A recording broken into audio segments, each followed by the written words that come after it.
What's going on, everybody? It's kind of been a while since I made a video, but I guess there's a few things going on that I kind of need to discuss. And first and foremost, I guess you will assume, the new iPhone 4. The reason I'm looking around is because that's what I was looking for. Sorry. I should have done this before the video. I apologize. So let's talk about this iPhone 4. Am I denying that there is an issue? No. Absolutely not. There most definitely is an issue. Do I think it's as big a deal as people are making it out to be? No, I don't. Because while me and my wife are waiting to get our iPhone when the demand slows down, I do have several coworkers that have them. Well, not several, but a few coworkers that do have them. And they can duplicate this problem on their iPhone, but it doesn't really seem to be an issue for them unless they're trying to duplicate this problem. It seems to me that, and the way they've relayed it to me, is that they're not dropping calls because of the issue. When they're using their phone normal and they're holding it to their ear, whichever hand, 99.9% of the time they have no problems. About the only time they have problems is when they try to demonstrate how the problem acts. If they hold it like this for a long enough period of time with a grip, they can get the bars to drop. Now, I'm not saying that the way some people hold the phone may make the bars drop on some people, but what I'm saying is 99% of the population does not have any problems with the way they hold their phone and it dropping calls. You know, 10% of the population, it's only 10% of the population that's left-handed, and I can imagine the percentage of those people that are having problems, probably not very many. So while there is an issue, the people I know with an iPhone 4 are not having this particular issue while they're using their phone on a regular basis. They can only make this issue happen when they try to make it happen. I even had one fella show me how he could hold it and the bars would drop all the way down to 1 bar, but his call quality didn't change. His call quality stayed the same, so like it didn't matter if it was at 5 bars or 1 bar, his call still sounded good and it still went through. So in a lot of cases, it don't even matter if the bars are dropping. As long as you don't drop completely out, I think you'll be perfectly fine. And not all phones drop completely out when you're using them. I mean, if you hold it like this, you can probably get your phone to drop completely out. But the point that I'm trying to make about this is, it seems to me that most people aren't having this problem in the wild. The only people that are having this problem are the few people that are voicing their opinions on tech blogs and stuff. Most normal people, if they do encounter this problem, they'll chalk it up to AT&T signal loss or something. Because most people who have the iPhone, 2 million people, don't follow these blogs. They don't have no clue about this issue, don't know what's going on, and if a call gets dropped, they think a call gets dropped. They're not dropping calls enough because of this handheld issue to say, boy, what's going on? And believe me, I've read the blogs. I've read these blogs, and there is more people that say they're not having problems than people that say they are having problems. Everybody says they can replicate the issue, but not everybody is having problems with the issue, if that makes any sense. Because we keep telling people, if this is so much of an issue for you, take your phone back. You're within the allotted time, 30-day return period or whatever, take your phone back if you're not happy. But it seems like these people ain't willing to do this. Why? Because they love their iPhone so much. They'd rather have their iPhone and have to be careful how they hold it than not have their iPhone at all. So obviously they just want to bitch. Obviously they still think the iPhone is better than any other phone on the market. If they didn't, they would take it back and get something that they thought worked correctly. But they don't. They're living with this little problem. Why is that? Because the iPhone is so good that people are willing to overlook it. And they're pissed off because they want to keep their iPhone and it has this problem. And they're mad because it has this problem, but they don't want to get rid of their iPhone. You see, you can't have your cake and eat it too. Sometimes mistakes are made. Design flaws are made. Accidents happen. Once in a while, a product will come out with something like this going on. If you hold it a certain way, you can make your cell phone drop calls. And for some people, it does it really easy. Some people, they can't get it to do it. But things like this over a product's production run are common. And I've never seen an issue like this blow up and go viral like I have anything else, because even the Toyota truck recall, which was a health issue, which was putting people in danger, didn't get this much press coverage. This is a fucking phone, people. If you hold it a certain way, if you cover the antennas with your hand, it will kill the signal. And that's normal. You cover any antenna with your hand, it will kill the signal. But the problem is the antenna on the iPhone is its position. It's easy to cover up and bridge those two antennas with the way that they positioned it. Okay? They didn't install a second, redundant antenna or put any coating on it or like that. And in the next production run, this issue probably will be addressed. This first production run, I'd say people is going to have to live with it. They'll fix it.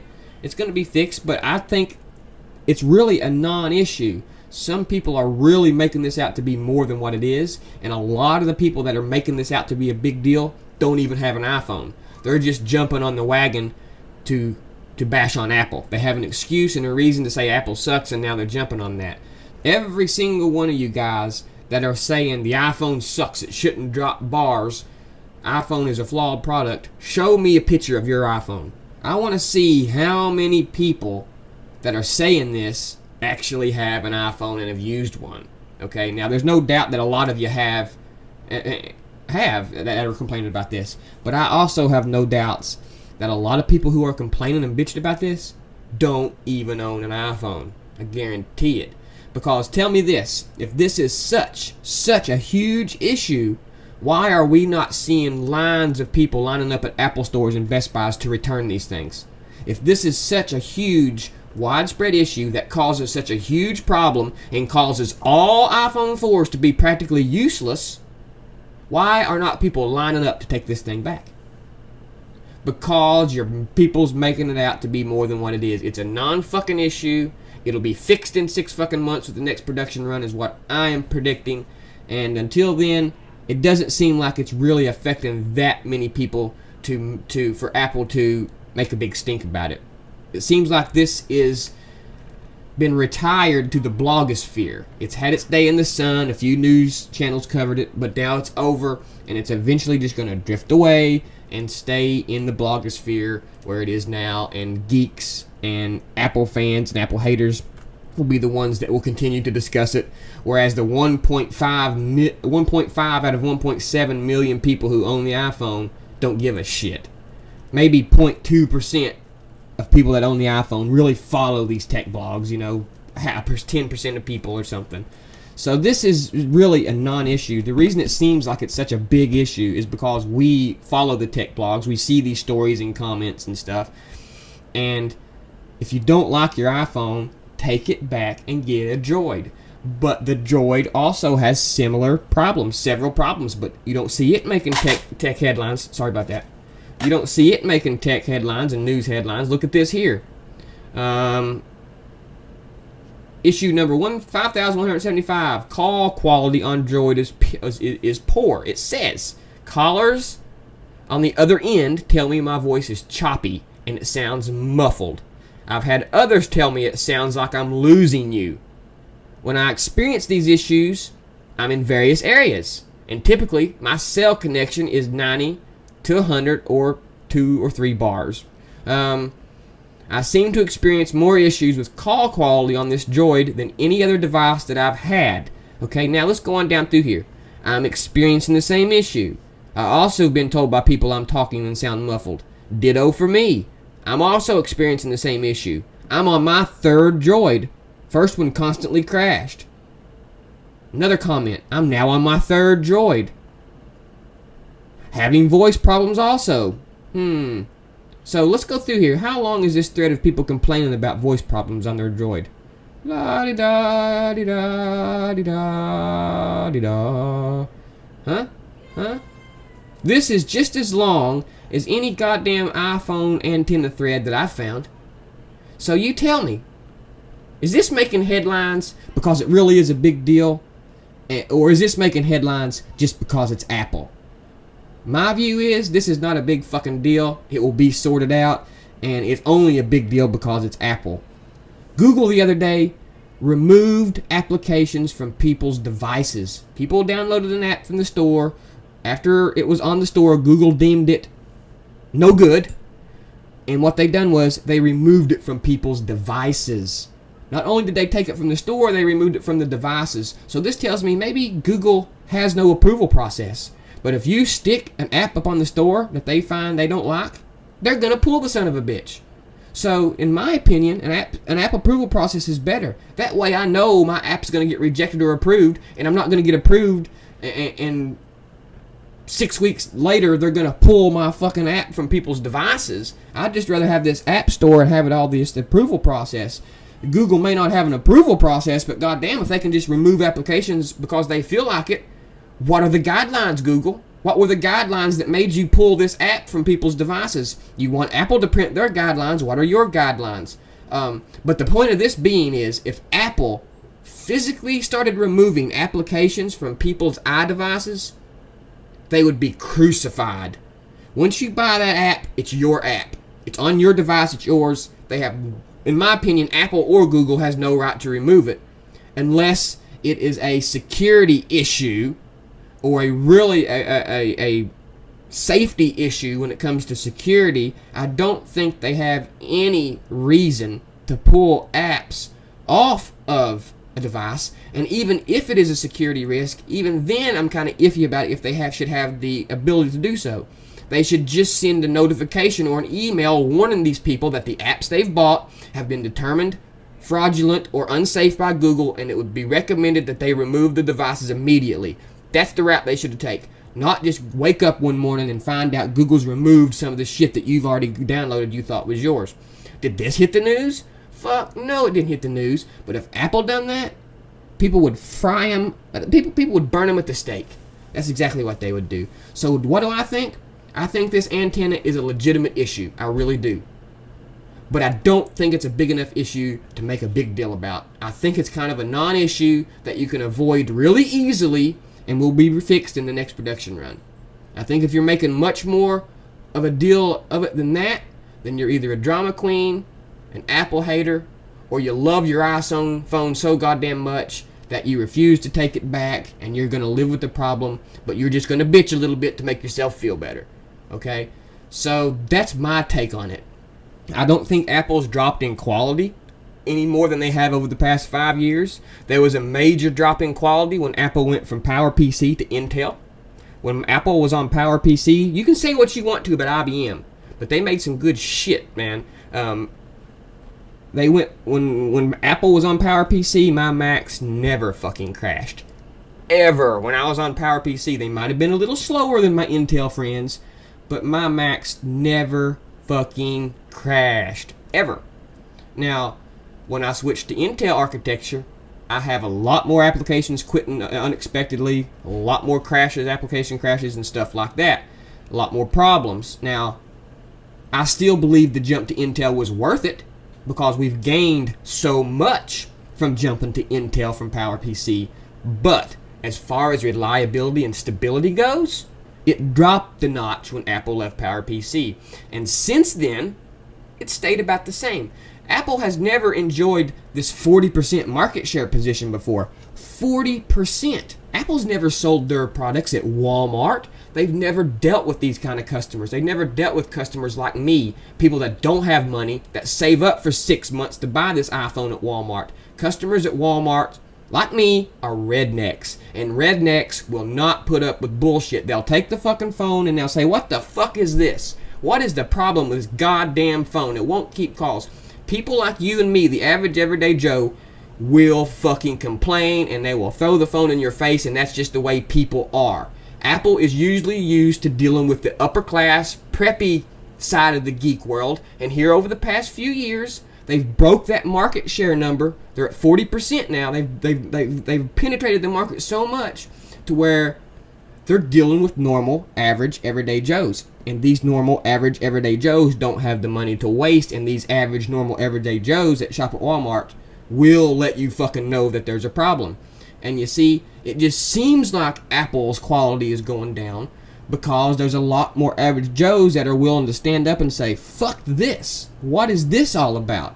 You know, they've made 3 million iPads in 3 months.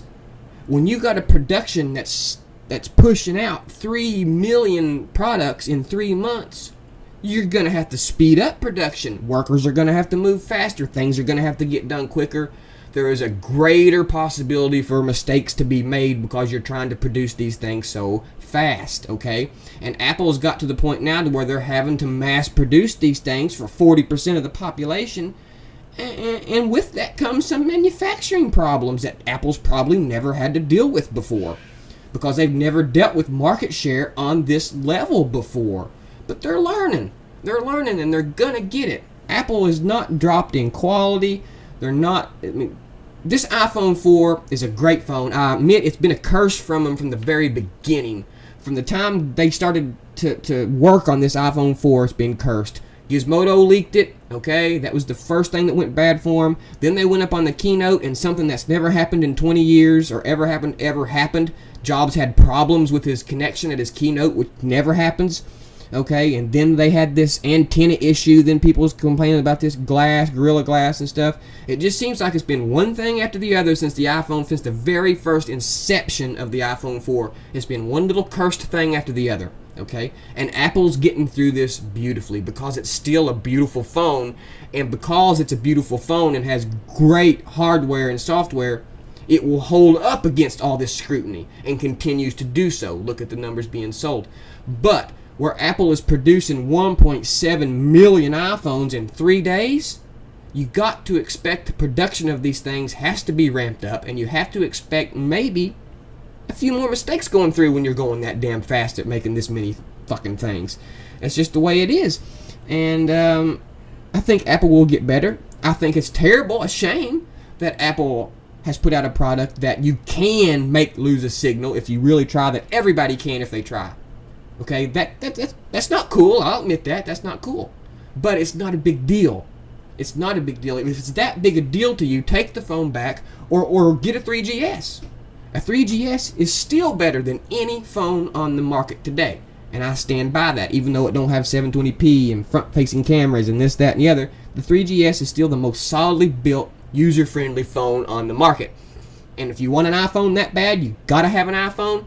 Go back to a 3GS and wait till the iPhone 5. In 12 months, there'll be another iPhone, and I guarantee you, if these issues ain't worked out in the next production run of the iPhone 4, they will be worked out in the iPhone 5. Stick with your 3GS until then. As far as getting all upset and complaining because you can hold your phone a certain way and make it drop a call is just ridiculous. Because I'm not calling you all liars, while I'm sure that you all have dropped calls while you're just using the phone, no problem normally. Me and my buddies have not experienced that issue, and it seems like that is the case for the majority of the population that don't get into these tech blogs and comments and Twitter and all that good stuff. The normal, average, everyday Joe does not seem to be complaining about this stuff. And every phone has problems. Apple's dealing with this. Like I said, they're dealing with more customers than they ever have. Apple's always been the minority, higher-priced alternative. Now they're not the higher-priced alternative. They are the standard almost in cell phones anymore, smartphones. It's a different position for them. And they're learning. We got to give them time. And another way that I can show that they're learning is this. Exclusive. Apple iTunes in the cloud. Definitely happening soon with wireless syncing. And what this means is, the article says, I'm going to be able to stream movies, rented movies, music, TV shows from my Macintosh to my iPad or iPhone. Stream it. So I can, if I have movies on my iPad, on my Mac, I can just stream them to my iPad. That's pretty cool. Okay, that's one little advantage. Second one, it says here, if I can find it here. For the first point, we've been told that this will work pretty much like you'd expect it to. Any Apple device with wireless capability will have the ability to stream purchased content directly from Apple servers, thus eliminating the need for local storage. Now, this is where Jobs was talking about Blu-ray never coming to the Mac because it's a dying platform before it even gets started. There might always be a niche for Blu-rays in the living room, okay? I'm not saying that. But when Apple starts streaming rentals... Whoa, knock my microphone over. When Apple starts streaming rentals... When Apple starts streaming rentals, when they start streaming movies, music, and TV shows, when they start streaming this stuff, which eliminates the need for local storage, which eliminates the needs for gigabytes upon gigabytes of storage space for these downloadable drives, then that's when downloads are going to take over the world. Because right now, I don't have Blu-ray. I use downloads exclusively, but I've got a 2 terabyte hard drive that's almost completely full. I've got 900 and some gigabytes of just TV shows. Okay, and this is becoming a problem. It's almost becoming as much of an issue as it is to find space to store my physical DVDs. You know, I gotta find space to store these physical DVDs just like I gotta find space to store physical Blu-rays. And I'm running out of fucking space. You can see I got 2 or 3 shelves of DVDs. I just don't want to have a whole room full of fucking DVDs or Blu-rays. But then again, with downloads, I need gigabytes and gigabytes of storage, which doesn't take up physical room in my home, which the physical room in my home is free. While the downloads don't take up physical room in my home, it takes up gigabytes on my computer, which isn't free. So it's a trade-off. And if Apple starts this streaming stuff, where I can stream my content and not have to have local storage, that's when it's going to blow up. Not only are they going to stream stuff, but I'm assuming I'm going to be able to buy stuff. I'm going to buy a movie, and I'm going to have the option to download it locally, I hope, or I'm going to have the option to stream it, like on Netflix. Okay, you don't download your Netflix movies. You buy a Netflix subscription, and when you want to watch Die Hard, you go to watch instantly at Netflix and type in Die Hard or Die Hard 3 or 4 or whatever it is, and you watch it. You don't download it locally so you can watch it whenever you want. You just stream it whenever you want to watch it. You own it. You know, I don't know if you. Well, you don't own it. You're paying monthly to watch it, and I'm sure as soon as you stop paying monthly, you would lose access to that streaming. So, as far as being able to download the movies, probably not. But I think you'll still be able to buy the movies and download them locally if you want to. But I also think they're going to have this service like Netflix is, where you can pay monthly and just stream stuff. And I think that's going to start the move where downloads are really going to start taking over. When Apple can stream 720p without any problems to the living room through their Mac Mini or Apple TV or to the computer, that's when it's really going to ignite. People want to pay $6 a month and get all the content they want. Okay? I can't see iTunes being $6 a month. I mean, I don't know how they're going to work that. iTunes has so much stuff, so many movies, so much music, and if all of their movies on their library went streaming, they'd put Netflix out of fucking business because they'd have double the amount of movies available to watch instantly. So I don't know how they're going to work it. I don't know if they're going to charge per stream. Like if you want to stream this movie right now, we're going to charge you 99 cents. Or do you pay monthly? You know, all that's yet to be worked out. Pay monthly and stream as much as you want, or are you going to pay 99 cents per stream? Or, you know, how is that going to work? I don't know. But if they just let you pay one flat monthly fee to access all of iTunes content, that's going to put everybody out of business. Hulu, everybody. So I wouldn't expect that to happen. I wouldn't expect to pay $10 a month and then access anything on iTunes. I would say you'll probably have to pay per stream or something. If you want to stream a movie, you'll pay so much to stream that movie, maybe. I'm not real sure. The streaming music might work something like Lala did, where you pay 10 cents to own it and stream it online. You can't take it off locally. If you want to take it and download it locally, it costs 89 cents. So what I'm assuming Apple's going to do is, if you want to stream Die Hard, they're going to charge you 99 cents to stream it. Okay? But if you want to own Die Hard, you can go ahead and pay them $9.99 and download it. That's how Lala service worked. So I'm assuming iTunes will work something like that because they've incorporated the Lala engineers, and I'm sure all this is going to work. So the way Lala did it, I'm sure is kind of how iTunes is going to do it. And there's going to be wireless iTunes syncing with devices. Now it says for wireless syncing, we're told it will work pretty seamless. Any apps you buy, for instance, on your iPhone will immediately sync to your computer. Changes to your calendar, notes, contacts will also be automatically updated on your computer. What good will all these features be without some new devices? It says Apple's traditional fall event should bring at least 2 new devices with cameras/camcorder capabilities. So I'm assuming we'll see an iPod with a camera, a couple iPods with a camera probably. Something like that. So this is big news, guys. Big fucking news. Forget about the antenna problem on the iPhone 4. That's a non-issue. This is big. Fucking iTunes streaming coming for sure in the fall. It may be in the fall, maybe not, but it's coming for sure, it says. Well, okay, not for sure. But BGR is really reliable, and it says one of our reliable Apple sources has just filled us in on some of the company's iTunes plans. And I have heard that companies like Apple and you know, Google like to leak things to BGR first, because BGR is such a reputable blog. So that's just a rumor I've heard. So maybe this article has something to it. I sure hope so. And don't worry about Apple, guys. Everything's just fine. The antenna is a non-issue.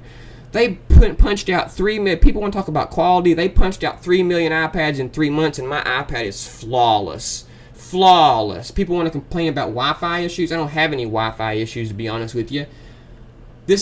My iPad is a work of art. 3 million sold in 3 months. It's a work of art. Not a single solitary production flaw, production problem, operating system problem, or the like. It is perfect. And this was just released. So this shows you, the iPad showed you that Apple is just as good at quality as it ever was. There's just been some kind of production malfunction or design flaw in the iPhone 4. It happens. It will be fixed. It will be addressed. And even if it ain't, it's not that big a goddamn deal, people. If it is to you, take the phone back. So all I can say is this right here is living proof. This is living proof that Apple's quality is not dropping. You can't expect them to pump out 3 million devices in 3 months or 1.7 million devices in 3 days and it not, you know, have some kind of bad batch along the way. You know, obviously the iPad didn't. So maybe it's not a manufacturing flaw. Maybe it's a design flaw. We don't know. We don't know the FCC's regulations. They could have put the antenna on top. They didn't. They said the FCC regulates it that it be farthest away from the head as possible. I don't know. Are there several things they could have done? Maybe. The Motorola Droid 2 is spouting dual antennas, so you can get reception no matter what. Could Apple have added another antenna? Maybe. I don't know. Maybe there's several solutions. Maybe they could add a redundant antenna, and they'll do that in the next production run. We don't know. But this is kind of a non-issue, guys. Let's move on and worry about what's important. iTunes streaming. Woohoo! Apple ain't going nowhere, guys. Well, this is just you all freaking out, thinking, "Oh God, what's going on?" Apple never used to have these problems. With the market share Apple's got, you all need to expect Apple to start having problems. Okay, it's just a natural progression of things. It's the way it goes, and that's my take on it. OS 10, brothers.